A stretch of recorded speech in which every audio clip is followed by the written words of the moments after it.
Incremental readings. That's the 15th section of the possible guide to SuperMemo, the Fluency cycle, and it's dedicated to reading. Now that we have imported the material, we will start reading, but we won't do the regular reading. We're going to do the incremental reading.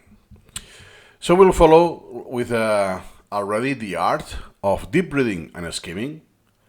Are like two different schools of how you can read, or modes.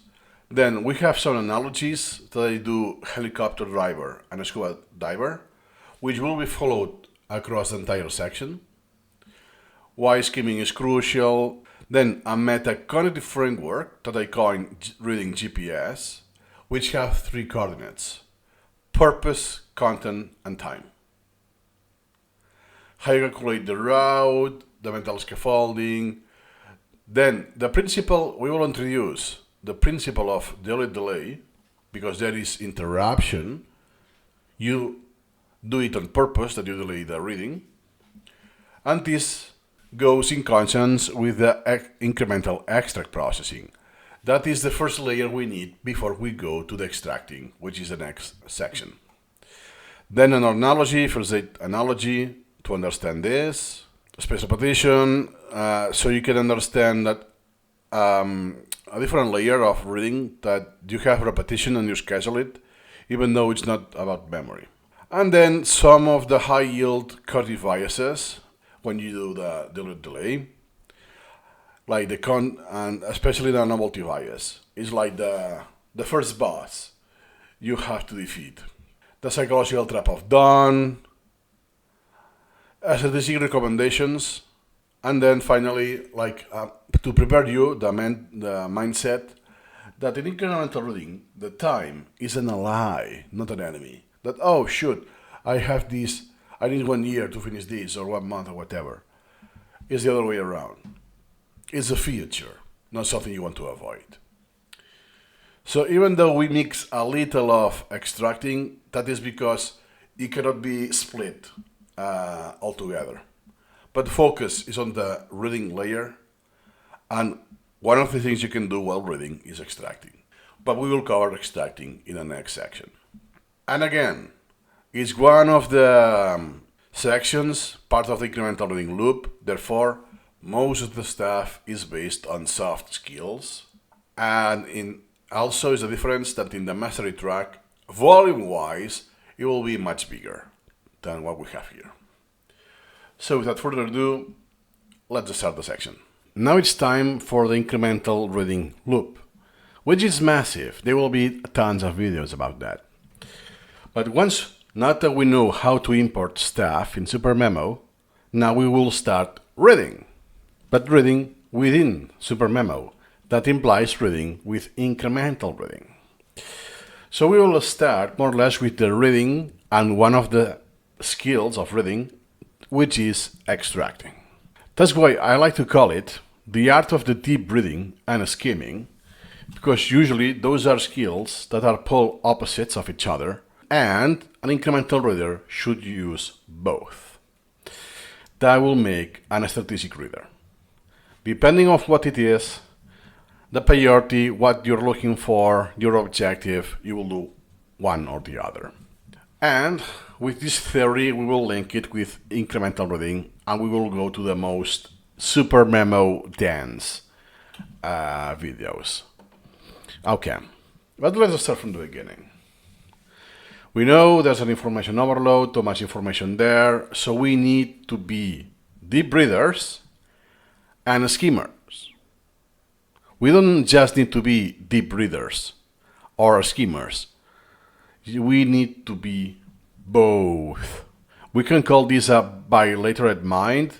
It's not exactly the definition of the word. It's like a bilingual person. Being bilingual means you are fluent in multiple languages, at least 2 languages, right? But being biliterate is that you can do whatever in those languages. You could discuss all of the science and all of this. Imagine I was about to do a PhD in physiology. That means I could do and speak about physiology in 2 languages. That's the difference in biliterate and bilingual.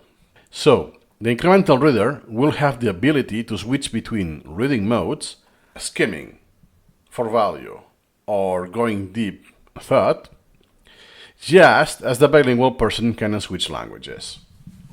That I can start speaking Spanish if I want to now, or Catalan and go back to English and so on. A quote from Mark Haddon. Reading is a conversation. Remember that we can define incremental reading as a conversation with yourself, past and future self. All books talk, but a good book listens as well. In some interpretation, also take into account that now this is outdated. Remember the physical medium with books and so on, but it still stays true in the philosophy. Then we will see two options, the two modes, the deep reading or the skimming or scanning, the superficial one or in-depth one. I like to use some analogies. So you have the Scuba diver mode, which is reading with thought, like you're in a deep sea diver, exploring the rich, hidden world beneath the surface. So you're going to spend a lot of time just looking at this, slow pace, a lot of detail, right? It's purposeful, with intention, and very expensive, well, in the sense of very time consuming. And opposed to that, we have the other mode, metacognitive mode, of skimming and scanning, that they call the helicopter mode, or the helicopter driver. So they rhyme, helicopter driver. What happens?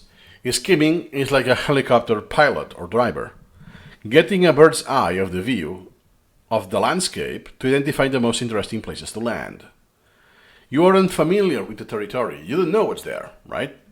So you only identify where I can land, and what is interesting is according to me. Hey, first is something safe, and then it's because there's a lot of, trees, a lot of life, right? It's not a desert, stuff like that. So it's likely there will be something of interest. It's likely, I don't know, right? I'm skimming for value. I don't know the value there is. So an incremental reader will be switching both modes. Or something even better, that is using both. We will first skim a source. And once we identify some value, we will go and scuba dive that section of the source. Because it doesn't have to be the entire source. We can chunk down with this.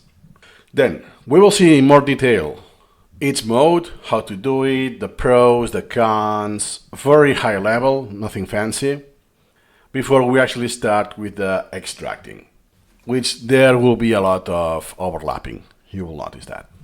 In the reading GPS framework, or also known as purpose, content, and time framework, we had two modes, the scuba diver and the helicopter mode. Then, in this video, we're going to discuss why the helicopter mode is crucial. Why do we need to skim? Even when you want a deep dive, you will preemptively skim before. Nice. So there are three dimensions. Let's cover those. First is to maximize your time and energy, because the time is a currency that is limited. Everyone has 24 hours a day. So then you want to be as economic as possible, because you cannot buy more time. So you invest your limited deep reading time, your most valuable cognitive resource, only on the resources that matter the most. So you spend it wisely, basically. Then you improve the quality of your research. This process of skimming, you quickly identify the most important foundational, or groundbreaking studies in the field, rather than just the first one that happened to find. Something before, you just Google, before AI, language models and so on, you just Googled, and whatever is in the first page of Google, if you are nerdy with the content, you will go to the second page, but this will be already rare. And what is in the third, fourth page in Google? Not even seen. Now with AI, this is slightly changing, but you get the point, right? Because everything is chaotic, right? You are not being fed all of the content like if it was a curriculum in the formal education. It's in the free world. Therefore, it can be anything. So it's super chaotic. That's why you need to always skim. Where is the value? Nice. And then it prevents overwhelm. Exactly, because you have triage the resources. You imagine that you will do a deep dive in every single resource. This will be overwhelming. Then we will have a clear and systematic workflow with incremental reading for tackling what we can feel like is an infinite amount of information. That's why can I say I'm done with knowing about incremental reading or SuperMemo? No, you're never done. I just know a lot of stuff, right? That now it will be really hard for me to find sources online where I have some learning opportunity. To make some meta example. And the last thing is that with this skimming, with this filtering, we'll do the mental scaffolding. Then, this metacognition, you have a metacognitive framework. I like to call it GPS. Because before reading, a strategic reader has a pre-flight check, like asking 3 questions. So when you see something in SuperMemo that, hey, I bought that yesterday, last week, last year, 5 years ago, that I don't remember why I imported that, you will ask the purpose. Why I'm reading this? No one is pointing a gun. Read this, right? Read this right now. No one is doing this. Perhaps you will still have some degree of coercion if you use it for an exam and so on. But let's be more relaxed, more globally. You do it for an exam because you need it for your job, one of your projects for leisure, and so on. Then what kind of text is this? What are you reading? Because it will be a massive difference if you read an academic paper, a legal contract, or just a new article. It will be a lot easier. Or a blog post, or a Wikipedia article, right? And then more or less, I don't like how I express it, but this to keep it simple, is how much time I have. Not how much time I have myself available, is how much time I'm willing to spend, which is more or less the same as priorities. If it's low priority, I'm not willing to spend much of my time because it's a currency that is limited. I cannot buy more time. So then when you ask those questions, like the GPS of metacognition framework, your answers determine the literacy or the reading mode you will use. Hey, I need this for exam. It's an academic paper, and I have, plenty of time because I have to spend quite a lot of time in a short period of, a few weeks. Then I won't skim. I will read with thought and attention. That doesn't mean I can use both at the same time, which is what we're going to do as an incremental readers, but one step at a time. Remember, this is what I call GPS. So I'm not going to keep using the jargon, metacognitive framework, Just remember something more plain English, GPS. That's it. But now let's use some of the, let's say, analogy. If it's really a GPS, we will have coordinates. We will have our mental GPS that we ask questions, and each question maps to a coordinate. So we have purpose, content, and time. And with this, we can map our strategy. So first, coordinate is your destination, the purpose. Where am I going? To deeply understand and learn? To a specific piece of information? To get a general guest? Just to be entertained? Because I can read just for entertainment purposes. And that's about it. I don't have per se a learning goal. I only want to be entertained. Like I could instead watch a Netflix show, I'm reading a fiction book, and that's it, right? For instance, if I want to deeply understand and learn, because of an exam, mastering a new skill, and so on, you will need deep reading. This maps to what? The Scuba driver. To want something, I want a specific piece of information. I'm looking for a date, name, a key statistic, or how to do this in SuperMemo, stuff like that. I want a direct route. So I will use the scanning or skimming. The helicopter driver. I just want a general guess. So the surface, but that makes sense, right? But I'm not scanning to anything in particular. It's just, yeah. If let's say I want health, yes, I will have some coverage of anatomy, physiology, chemistry, but in the general sense. What are the components, the elements, vitamins, all of these, right? But not anything in detail. Then what I will have is some kind of a skimming. And if something really is particularly interesting, I will go to the deep breathing. So I will just do the helicopter. Oh, one detail here, one detail here. Perhaps I will have some knowledge accumulated in chemistry, because I have read tons of stuff about health, but it's a side effect of it. It was never the goal, right? And the dimension is so high that even if it's just 2%, 2% of a lot of stuff, it makes something decent, even though it was never the goal. I always use the helicopter.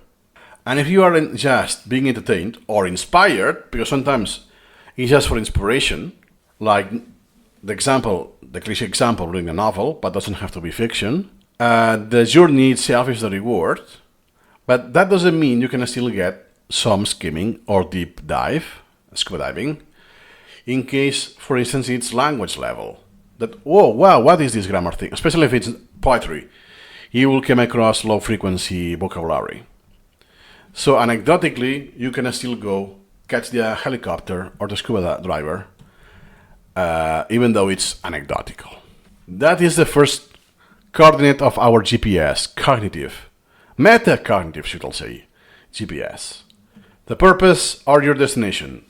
Why I'm reading this, where I'm going. And remember, this is dynamic. Perhaps you just want a general guest, then you discover you really like that, and you want to do a deep dive into it. And the opposite. Then it's, oh, I'm fed up, it's enough, and from now on, I will just skim it. Remember, this is dynamic. Those you always are asking, like, how you feel today, right? It won't be the same every day. Same thing. Now let's go to the second coordinate, which is the content, the terrain. What kind of text is this? If the terrain dictates the terrain, dictates the vehicle and the speed you should use, right? You don't want to use sport cars off-roading. It's not suitable for that, right? So not because there's no skill that is better than the others. It will be more suitable for this and for that. So what is the second coordinate? It's not my intention, my purpose, what I'm reading this. It's what I'm actually reading. It is a dense paper, it's an academic paper, it is a legal contract, it's a fast-paced news article, it's a piece of literary fiction, it's a Wikipedia page, it's a blog post, for instance, from an author that requires familiarization because it's using a lot of idiosyncratic vocabulary, like Taleb or Wozniak, right? This will have some entry difficulty, will require a lot of a specific vocabulary. Then you will have to choose. Once you identify this, you will choose the best vehicle. That, hey, I start with a helicopter. I scan that. Now identify what it is. Then it's oopsie-doopsie. I cannot continue with the helicopter here. I identified some value. Let's say it's a study about memory that I really care about. I can continue with the helicopter. I will need to go scuba diving or going a lot. You get the analogy, right? Slower vehicle. If it's news, this is for quick consumption. You want the information right at the beginning. Perhaps it's timed, meaning that after some time, this information now it becomes irrelevant. And you will see that some of the stuff here is more friendly or less friendly to incremental reading. That's why I always suggest to start with a Wikipedia page because it's the most friendly thing you can start you can read with incremental reading. And even if your goal is something else, like legal contracts, academic papers, or whatever, get the gist of the loop, the incremental reading loop, and then move to that, because it's a lot harder, believe me. That is more or less everything you need to know for now about the second coordinate, the content of your Metacognitive reading GPS. Let's continue with the third coordinate, the last one, of the reading GPS, the Metacognitive framework for reading. Nice. We have seen the purpose and the content. Now it's the time, your full gauge. So if we follow the site analogy of the vehicles, we adapted the vehicle of the content because it has some terrain, so I cannot use my sport car. So that means I will need an all-wheel drive or whatever, right? Then the next coordinate is the fuel of that car, of that vehicle. It's a reality check. How much time do I have, first, available in my life, and then how much time I'm willing to spend on that. That more or less is the same as the available fuel in your tank. It imposes constraints and forces you to be strategic. And there's nothing you can do. You have to negotiate. We always lose because time is limited. No one is wealthy with time. Everyone has 24 hours a day. So we could say that the time is the most democratic variable, but what you can do is get most of your time, the most value out of your time. That's what you are going to do here. So very general, so you can get the gist of this. You have a lot of abundant time. We're not going to put numbers. So you have hours to prepare for a class. If you're doing including for formal education, you can do for comprehensive reading. You can scuba dive every day. You're gonna stop, reflect, take notes, reread, and so on, right? That doesn't mean we're going to do this, by the way. We will do, but with an incremental reading flavor, not the old style, the old-fashioned way. Another person, or for you, another topic. So the same person is there. This is credit chemistry. Yeah, 15 minutes. I cannot do more than that because I don't want to. Because spending more than 15 minutes on this means I will have to cut short something else in my schedule. It's not worth, right? So I want to take the fastest possible route. So then you will skim. I will first go to the bold text, the titles, and so on. You're skimming already, right? And sorry, restricted time, because in incremental reading, even if you have a minute or less than a minute, you can still do a repetition that is on a topic, a reading. Believe me, that's possible to do. You just take it super incremental, but you read a sentence, let's say. So this is the third coordinate of the GPS. The time or the fuel in your vehicle that is shaped or constrained by the terrain, the content, what you're reading, or watching or listening to, out of the purpose. I am reading the Wikipedia page of memory because I want to learn this and that, and it's a Wikipedia page, so therefore it's very dense, even though it's very well structured, it's redundant, meaning that I can take things in isolation and it will be self-contained and so on, and how much time I want to spend on that. You will use this GPS like without thinking. It will be automated. So now that we know the GPS framework of reading in a metacognitive level, the purpose, content, and time, now we can calculate the route, the result. So I don't do it like this, but it's so I can communicate this because it's very abstract in nature. I will do something like that, right? So a scenario, I have different scenarios. So let's say that I import something. I import the Wikipedia page of memory. Then the purpose is to deeply analyze. No, I already know the basics of memory, how it works. Now I want a deep dive. I want to really know how long-term memory works. Awesome. And that's the purpose. Then the C for content can be a complex legal document, could be a 20-page scientific study of memory, or can be a novel or fiction. I have one example of each, right? So what it will require if it's, I don't know, if it's the example of the Wikipedia page, let's see that the Wikipedia page equals 20 pages in the regular format.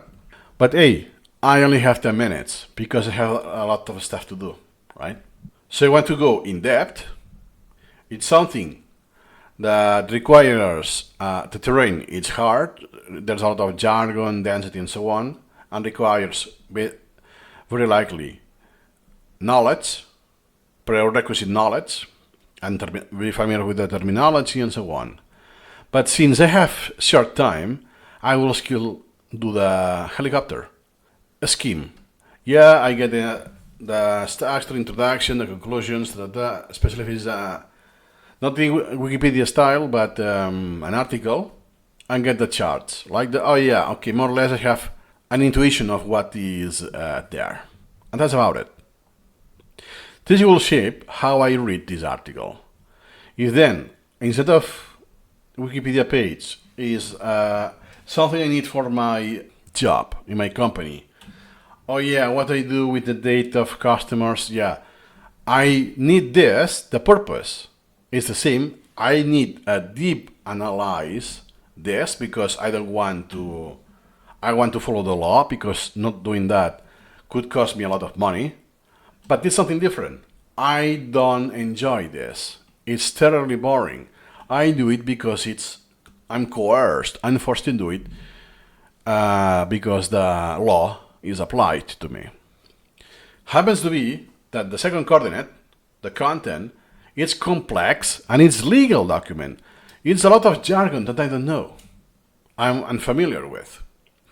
So this will shape the route, even though let's say that I have plenty of time, because this is mandatory, so I cannot exercise my job without this.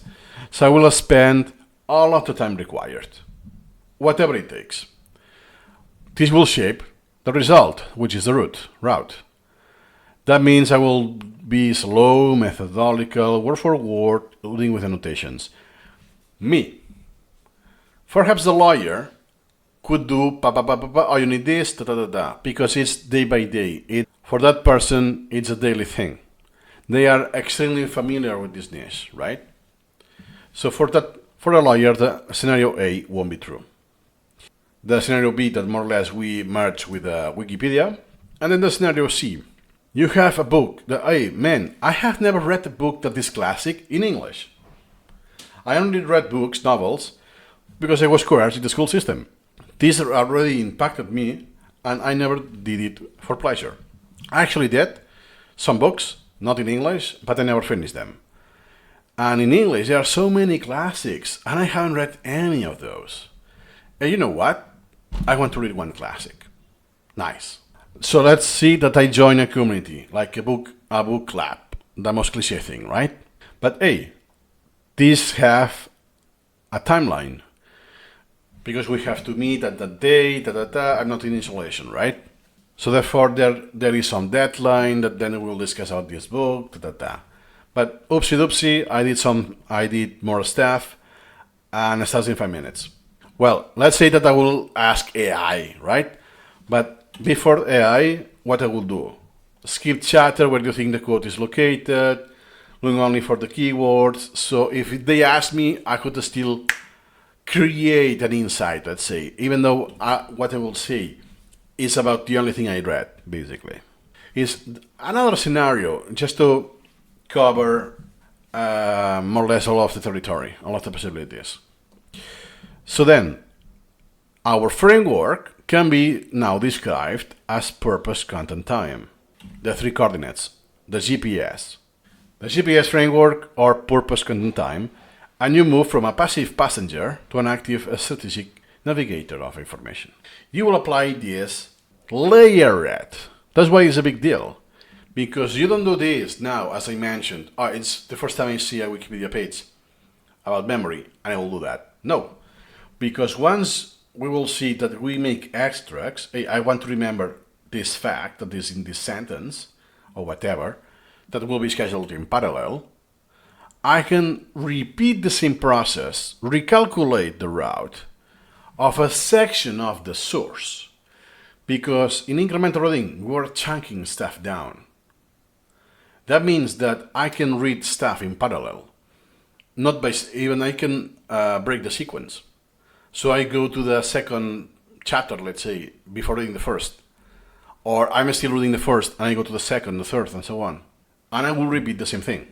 So it's easier to get, to grasp. Very briefly, that's memory, right? So usually I will apply the GPS framework until here, because it's the introduction. But then look at that, at the table of contents. Sensory, short-term, long-term. Then consolidation. Okay, working memory, types. Hey, long-term, the long-term is already there. What's different from long-term here and long-term here? Hey, it just says there's a dedicated page for that. Means this is just a summary. Oh, then the long-term can be divided, further divided into declarative and procedural. Hey, there's still more. Oh, techniques. So it's not just about the raw capacity of memory. You also have the techniques that are involved. Like an incremental reading is one prime example. That you have a lot better memory. Not because you have a better memory per se. It's because the technique exploits your capacity. The technique is a lot more powerful. So your raw capacity is the same, it's just in the long term, because how you do it, you have better recall. So I will just skim it. But could be the case that, hey, I'm reading this, I'm here still, but then, since I did the extracts, then I will go to study techniques, while I didn't finish that. And could be the case that I am also in the genetics at the same time, concurrently, in parallel. And here is, oh my god, that's out of jargon with chemistry already, right?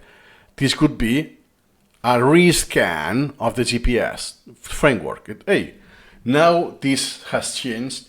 Now I need to go on a scuba dive because I lack the most of the knowledge here. It's so beautiful. Super, super fascinating once you do this. And that's why Wikipedia articles, the ones that are not super short, are so easy, so friendly. It's like if incremental reading was falling in love, it will be the prime first date. There's no best first date than a Wikipedia page for incremental reading. Hope it has been useful. Remember, I don't do this in SuperMemo on purpose. That's why I have used my browser. We will do this incrementally because we will have to add a lot of features, and in this loop there's plenty of stuff to introduce, but once at a time, gradually. So in this video we are going to discuss we're going to see both cases and see why you should create a mental scaffolding. So when you import stuff in SuperMemo, you import, a few articles today, a few articles tomorrow, and then at the end of the month, you have imported 100.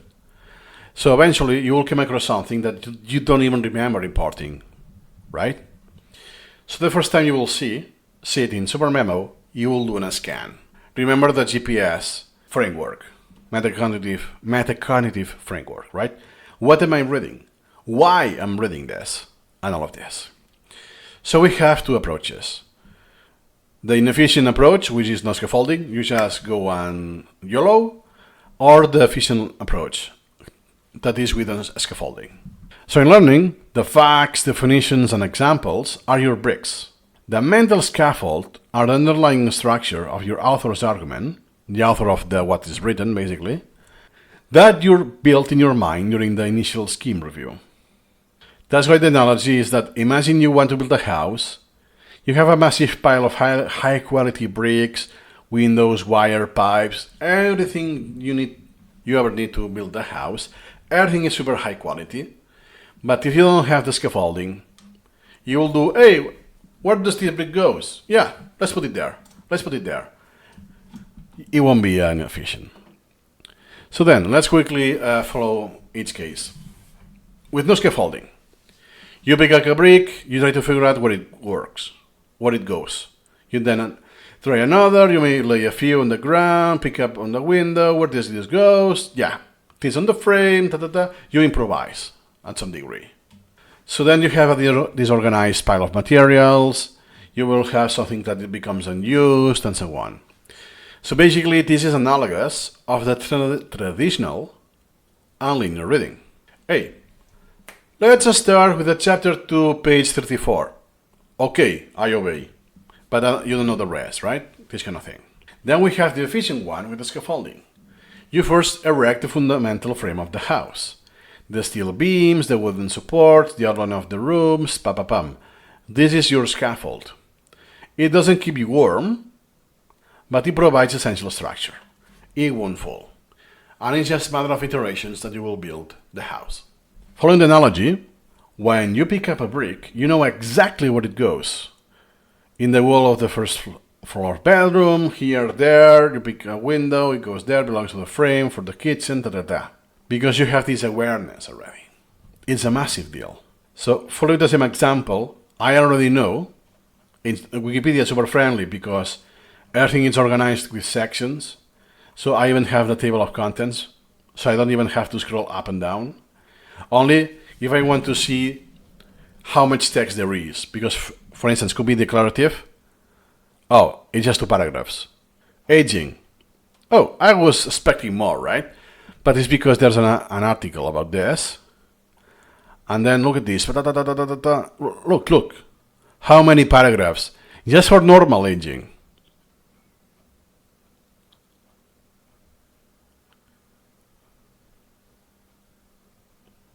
Right? So first, I'm getting the scaffolding with the helicopter, and I'm seeing the territory. Okay, here is explaining multiple types of memory.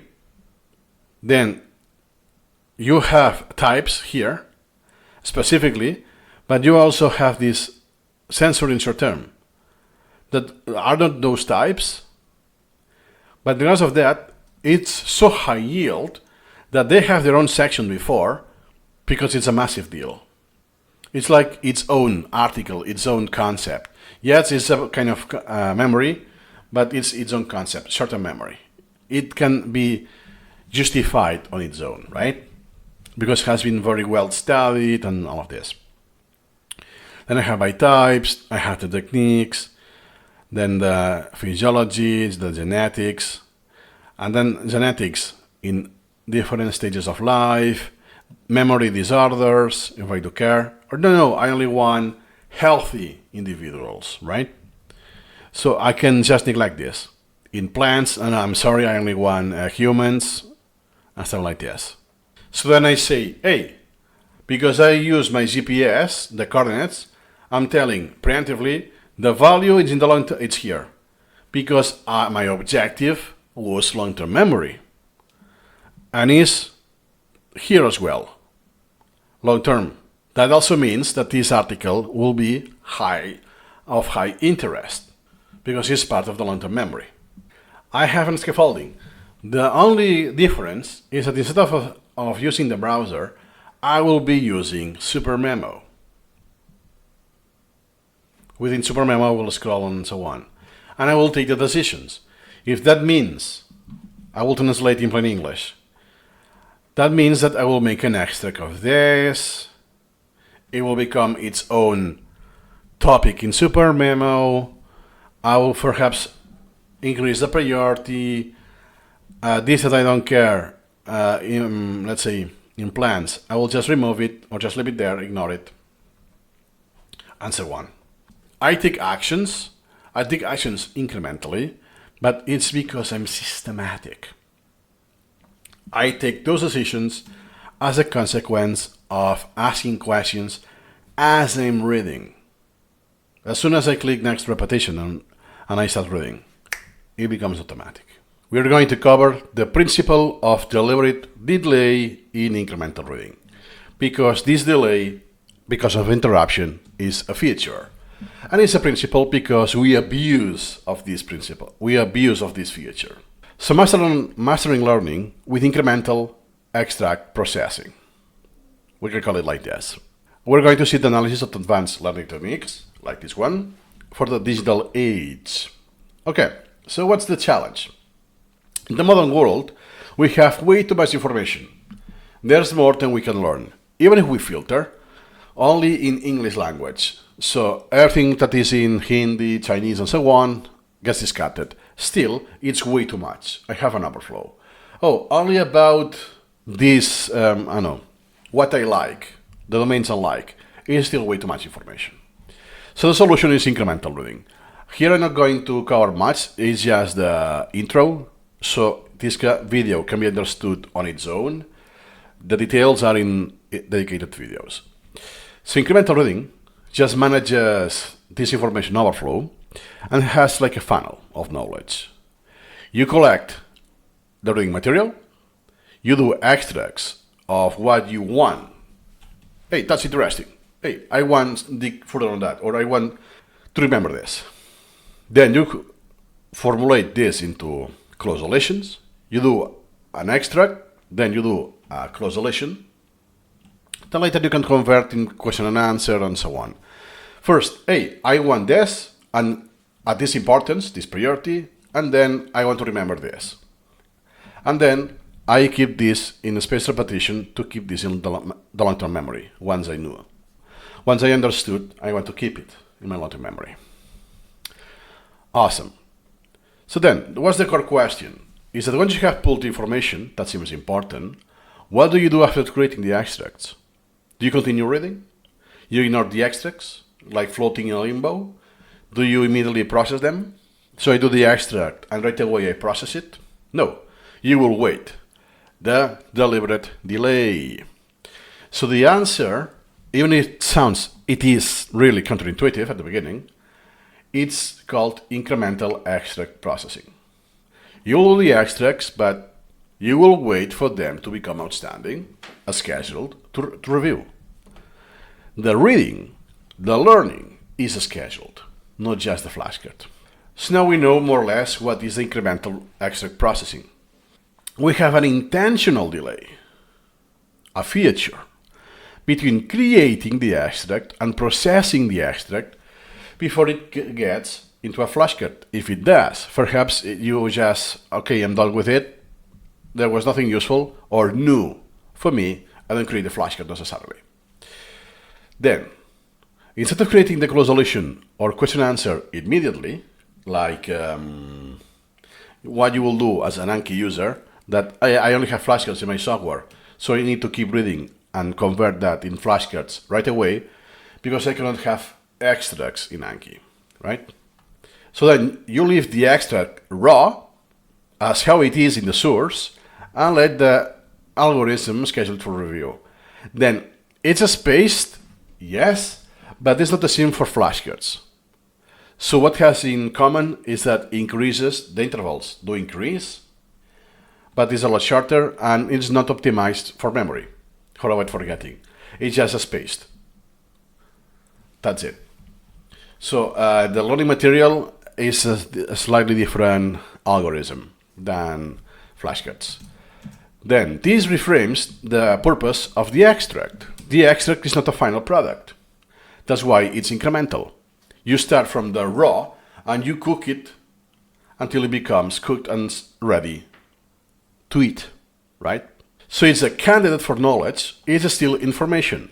And this information will be distilled and converted into knowledge once you make it your own, once you internalize this information with your brain. Quote, incrementalism should be used not just while you're reading, but also in the follow-up processing. So it's not that I'm reading this and I have interruptions. In the extracts that I will do, they will also apply this. It's like a nested iteration of itself. I do incrementalism. What breeds for this incrementalism is also incremental on its own. And this repeats over and over until I reach the final stage, that is the flashcard. Awesome.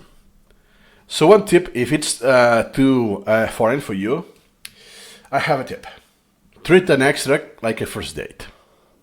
You can determine whether to marry this person or not in the first meeting, right? It's, oh, wow, I have a hunch. I fall in love at first sight, but that's just not enough to say, hey, I'm going to marry this person, because you don't have enough information to actually take this decision. It's too soon. Then you have incrementalism. You have the deliberate delay for deciding this in the future, because you will have more information and knowledge. So you get time to get know better. Some people marry after 3 months, 6 months. Some people spend years, right? Which for me, I'm close to a decade until I'm going to marry. Then, what's the rationale? Part 1. Improving not the memory, the meta-memory, the awareness and the control over your own learning process. It's not that I'm just like a parrot repeating what I read and convert that into flashcards. Yes, it's cognitively more taxing and creative than just a parrot that I hear what the teacher says and I just write it down, right? There's some more creativity, but it's in the same paradigm, if you know what I mean. Once you are aware, once you do this interruption, this delay, that you can afford with incremental reading, not with other apps, you will be more aware of this. And you will be on control. In control in the same sense, like, I cannot control when I sleep and so on, because this is the subconscious and all of this. But my conscious can decide, drink a lot of water, stuff like this. So it's likely that I wake up during the night, stuff like this, if you know what I mean. The conscious can play some control indirectly. Then, when you first create an extract, your metamemory judgments aren't the most unreliable, because it's too novel, right? How many times I met a person and I thought, hey, I'm going to not marry, but I'm going to have a romantic relationship with that woman, right? Many times. And how many times it turned out to be wrong? Almost all of them, right? So you get the idea. So the information is new, the importance is fuzzy, and your perspective is limited. So at the best judgment, oh, that is awesome. Very high priority. Then you realize, oh, there's a dark side. Oh, there's this, there's that. And from the other perspective, perhaps it's their judgment. And then they pass on me. Then, forcing an immediate decision leads to mistakes. It's just what it is. We don't have enough information, right?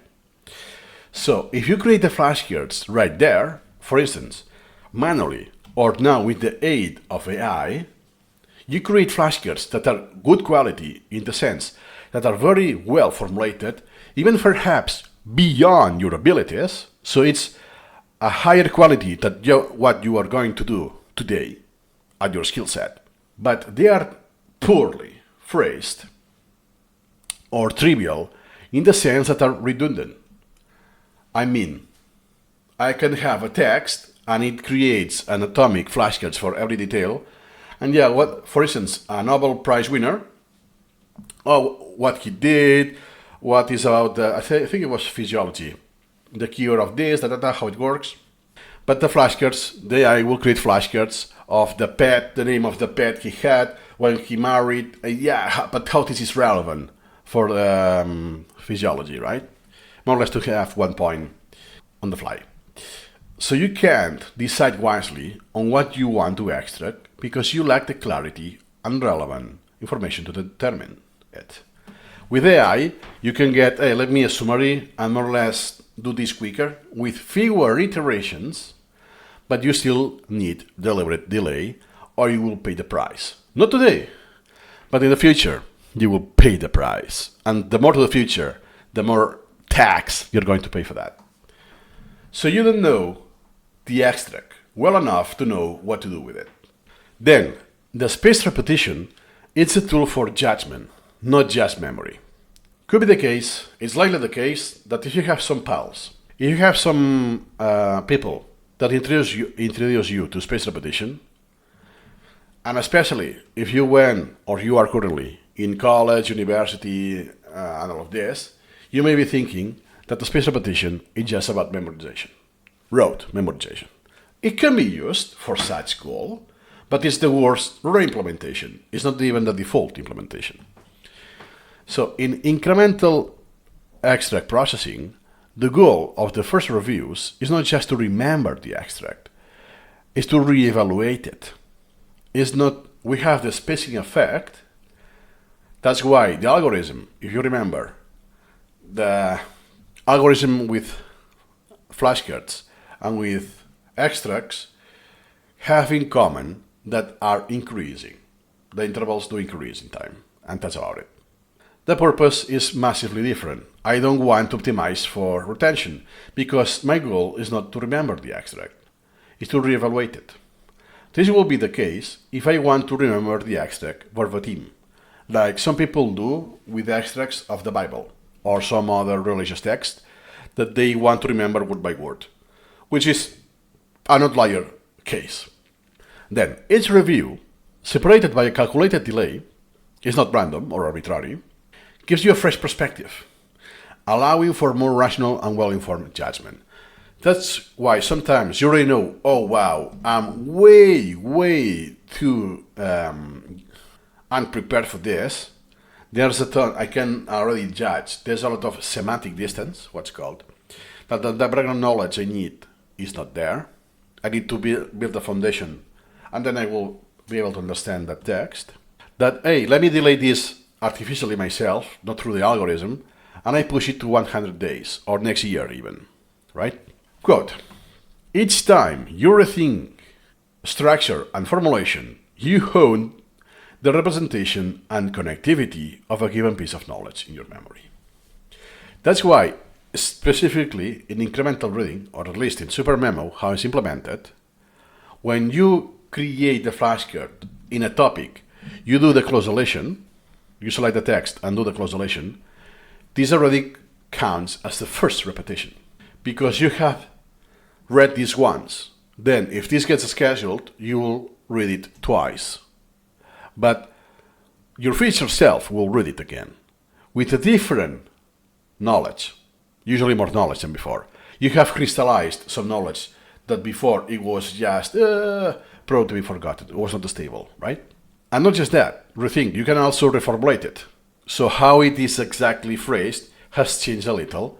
Perhaps it was too vague because you are too noob in that subject.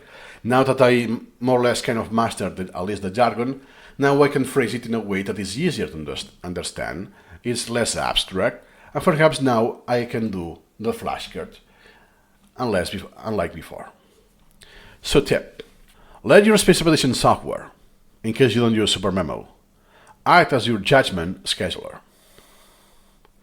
Trust the algorithm to bring the extract back when the time is ready for a second look.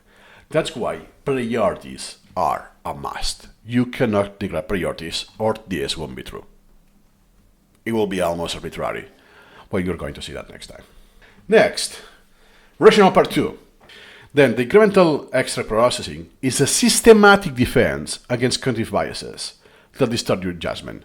Of course, you will still be victim of those biases. Even if you have the awareness of the recency bias, the priority bias, and all of that, this awareness is not enough to avoid being a victim of them. And since the method is systematic, this is the best defense. So by enforcing a delay, the incremental extract processing helps counter several key biases. Novelty. What happens to so many SuperMemo users when they start? That, hey, I start with this psychology book or this, that, and hey, it's been a while that I don't see that, right?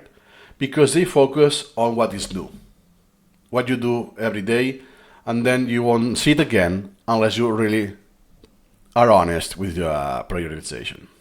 Next is the choice supportive bias. That you make one decision, well, you may take many decisions each session in incremental reading Then your future self sees this and, oh, this is stupid. This decision doesn't make sense. Or, oh, and it makes sense. That means progress. It meant that before you couldn't decide something better with your current knowledge. If your future self can do it, it's because you have progressed. It's actually a good thing. But could be the case that you interpret that as, oopsie doopsie, I'm so stupid, I don't want to feel stupid, stuff like that, right? So you will try to defend your decisions. I don't know, I did this for this thing, this, stuff like this. Even if you know deep down that you are just lying to yourself, trying to lie to yourself. And finally, the sunk cost fallacy. That this is what I learned the most hardcore way possible in my life. I paid this with thousands of hours of my life. It's the sunk cost fallacy. Just because I spent enormous time already, I will keep it.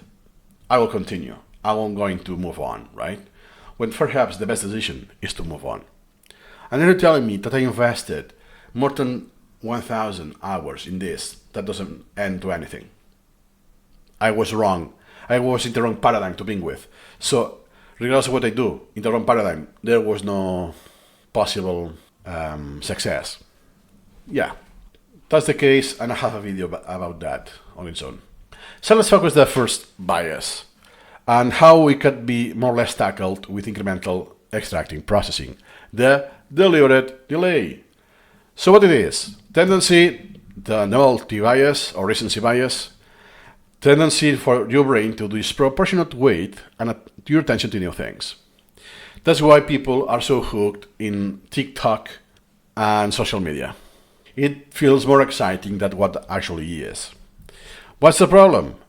Is that this novelty inflated judgment leads to the over-interest, creating flashcards for information that isn't totally essential, and you repeat this over and over again. So in 2 days or 4 days, you'll have this something new. You'll create a ton of flashcards because it's the next big thing, and next week a next big thing appears, and you create a ton of flashcards.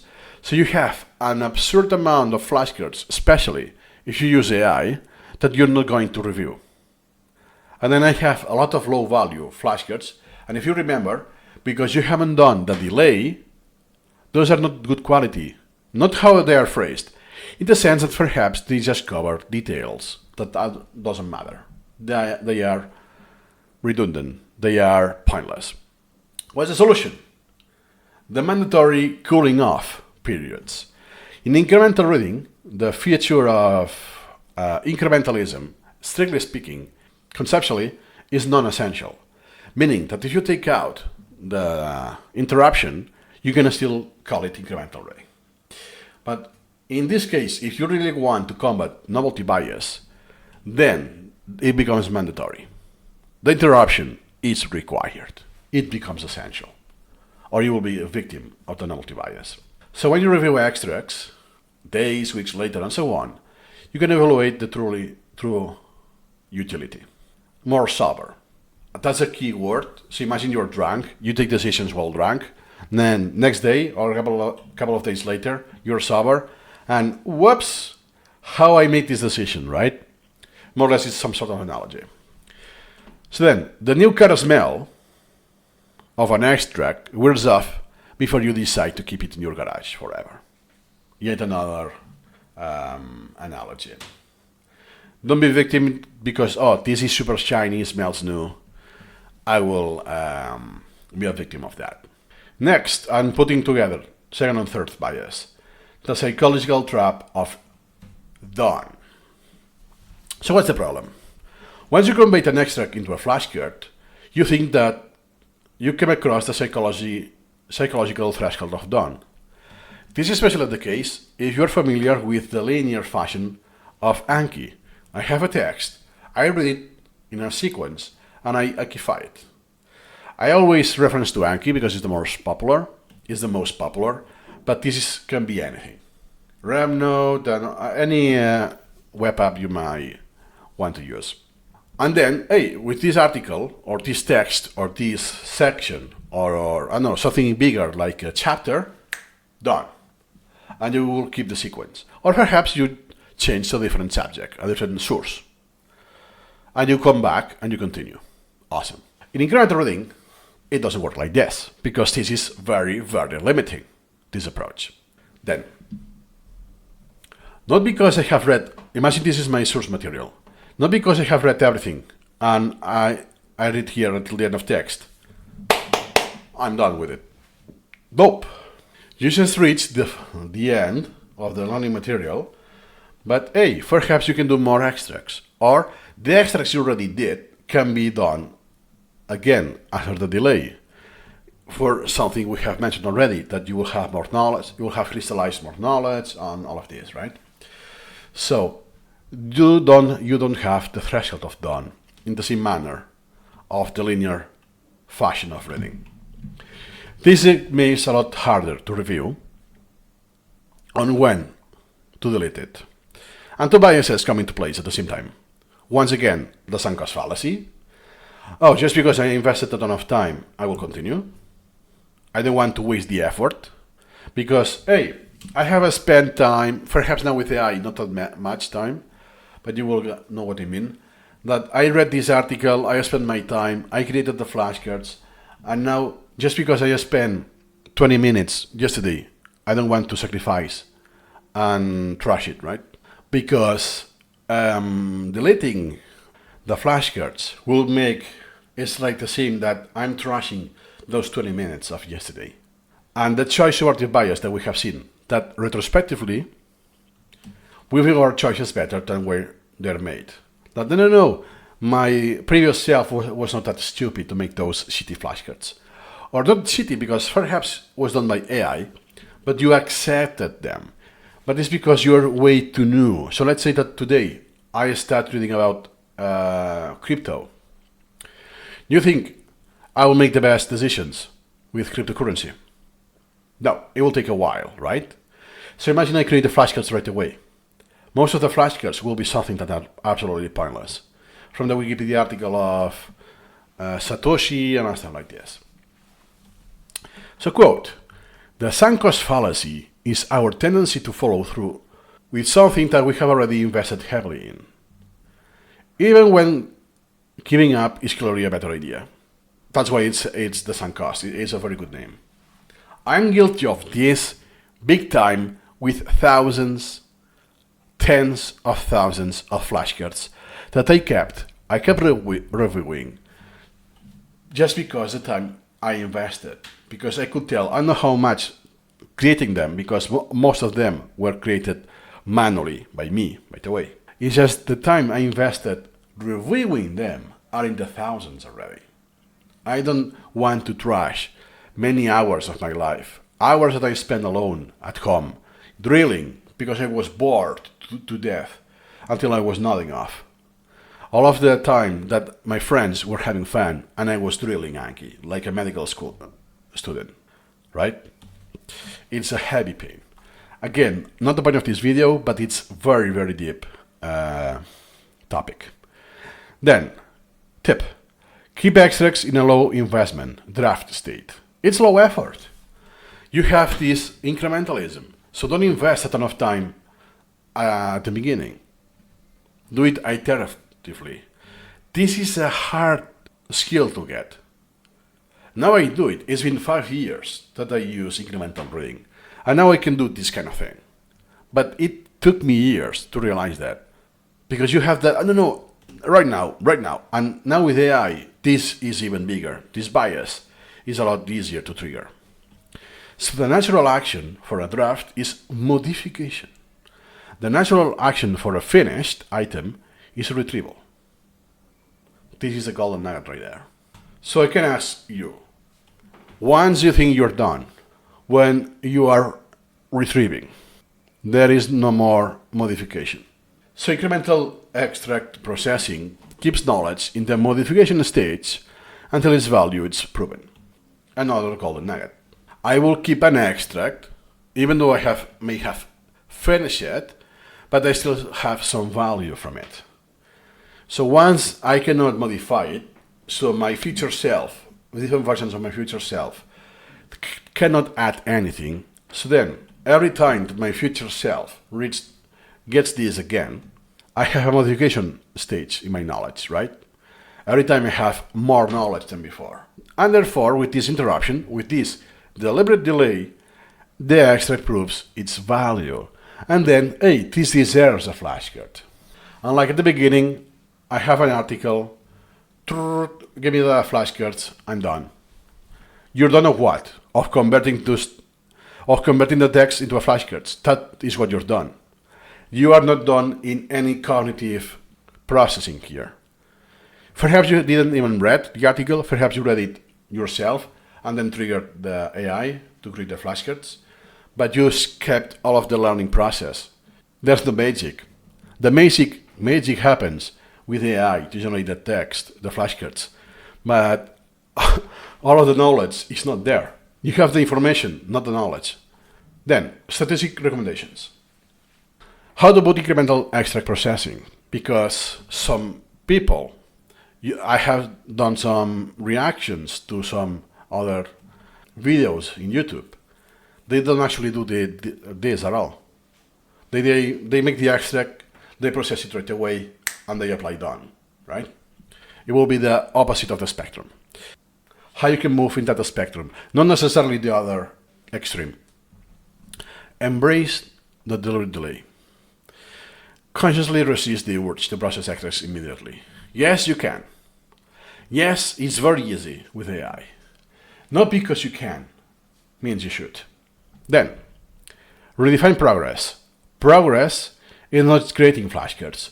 This could be the case. It's almost guaranteed it will be the case, even if you don't realize, your subconscious, if you're a Nike user, that your measure of progress is how many flashcards have you done. And the more the better. Meaning that the more flashcards you did from a piece of text is more processed than some other person who did fewer flashcards from the same source, the same text. That's the wrong assumption. It doesn't work like this. Usually, the better the worst. Could be the case, because there are too many variables, but to simplify, there's more distance, so there's more background knowledge that I don't know, so there's more novel material for me. Therefore, I create more flashcards. Like if we go as fashion, I like so many stuff in fashion, even the vocabulary in fashion, right? So for me, an article in fashion, I will create more flashcards. Because unlike one vocabulary that I was lacking before, the ledger, I will have a lot more stuff lacking, right? So I will create more flashcards. That doesn't mean I have progress more in the article at all. And the more incremental you go, the fewer flashcards you will do. So overall, the person who has more flashcards in their collection doesn't mean they know more. Actually, and to simplify, it's very likely it's the opposite. It's a person who hasn't done much incrementalism and have been creating a lot of very low value flashcards, most likely. Then, use a multi-tiered framework. One review casually choose, dismiss, rewrite, summarize, or convert. Don't default to converting. That I have the text and I modify this to question and answer format. Do it in different layers. And then practice iterative formation. So even when you create a flashcard, see it as version 1. And each time you review it, your future self can redefine this. It's very likely, it's almost unavoidable, that an incremental reader, a veteran in incremental reading, rephrases quite a lot of the flashcards. So when you do the first repetition in an item format, so the second, because the creation acts like the first, you reformulate a little, and then a little more. Because the knowledge you have now allows you to be more succinct, to choose the phrasing with more specialized words that you didn't know before, or you knew before, but it was not in your active vocabulary, or it's just now you can just use an analogy that you couldn't before, because now you have a deep understanding, unlike before. So what's the final thought? By strategically using incremental extracting processing, you can change the relationship with your time and information. So, the time is not an adversary to be conquered through speed and comprehension. This is what people do. Hey, in Anki it's too time consuming. Let me go faster. Do the repetitions in 3 seconds or whatever, right? That's not the goal. Your adversary is not the time, but rather an essentially ally to be leveraged for clarity and wisdom. Your time actually is your ally, and you use it for the deliberate delay because you're going to forget details in this interruption, and this is the future, and you leverage that future. It's actually a net positive. So you memorize what you need to know, what you want to know, and it has the greatest value. The high-level patterns, all of this. I like memorizing low-quality trivia to make the full comparison. That has been all of the principle of the real delay in incremental reading, and that's why, to add my opinion, to make a point, that's why now that I have been investing, not that I achieved, let's say, mastery in incremental reading, which includes incremental extract processing, for me, the Anki style doesn't make any sense. I cannot do it. I need a deliberate delay. And the delay in Anki, it becomes a full-time job because you have to keep track of what you read, what you don't read, and so on. And yes, there are some add-ons, but the add-ons is not enough. It's not incremental reading. They have the name. It's not incremental reading at all. I cannot do this flow with the add-ons. So that's all. I hope this has been enough to understand, but you won't understand that for real, deeply enough, unless you try it yourself. And it's a big, massive difference. To the point that for me, now using Anki for other language is a deal breaker. I need the deliberate delay, non-negotiable. Let me know your opinion, and see you incrementally.